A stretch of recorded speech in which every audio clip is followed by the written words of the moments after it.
ಅಲ್ಲ, ಈಗ ಅವ್ರು ಹೇಳಿದ್ರಲ್ಲ, ಅದನ್ನೇ ರಿಪೀಟ್ ಮಾಡೋಕ್ಕಾಗುತ್ತಾ? ನಾನು ಅದು ಕ್ಲಾರಿಫಿಕೇಶನ್ ಕೊಟ್ಟಿದ್ದಾರೆ. ಬೇರೆ ಇನ್ನೇನಾದರೂ ಇದ್ರೆ ಕೇಳಿ.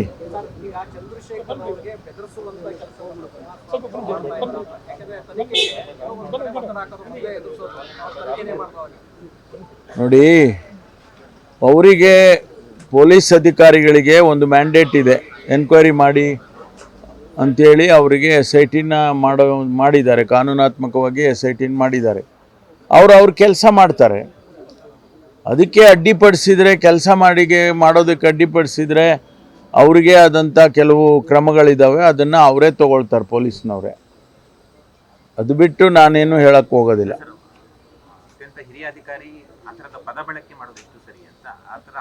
ಏನು ಪದ ಬಳಕೆ ಮಾಡಿದ್ದಾರೆ? ಹೌದು, ಏನು ಪದ ಬಳಕೆ ಮಾಡಿದ್ದಾರೆ? ಯಾರು ಅದನ್ನ ಯಾರು ಹೇಳಿದ್ದು? ಬರ್ನಾರ್ಡ್ ಶಾ ಆ ರೀತಿ ಹೇಳಿದ್ದಾರೆ ಹೊರತು ಕುಮಾರಸ್ವಾಮಿ ಅವರಿಗೆ ರೆಫರ್ ಮಾಡಿ ಹೇಳಿಲ್ವಲ್ಲ. ಹೇಳಿದಾರ? ರೀ, ಓದಕ್ ಬರ್ಬೇಕಲ್ರಿ, ನಮ್ಗೆ ಓದಕ್ಕೆ ಅರ್ಥ ಮಾಡ್ಕೊಳಕ್ಕೆ ಬಂದ್ರೆ ಈ ಪ್ರಶ್ನೆನೇ ಬರಲ್ಲ. ನೋಡಪ್ಪ, ಬರ್ನಾರ್ಡ್ ಶಾ ಹೇಳಿದ್ದನ್ನ ಅವರು ಕೋಟ್ ಮಾಡಿದ್ದಾರೆ.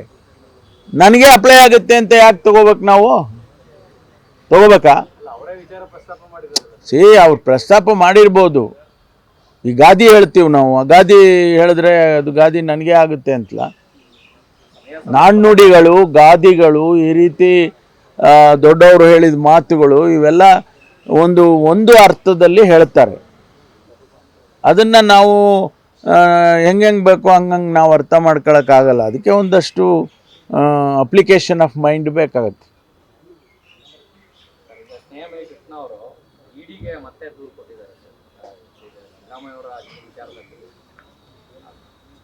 ಕೊಡಲಿ, ಅವರು ಇಡಿಗೂ ಕೊಟ್ಟಿದ್ದಾರೆ, CBIಗೂ ಕೊಡಿ ಅಂತ ಕೊಟ್ಟಿದ್ದಾರೆ. ಅದೆಲ್ಲ ಕಾನೂನು ನೋಡ್ಕೊಳ್ಳುತ್ತೆ.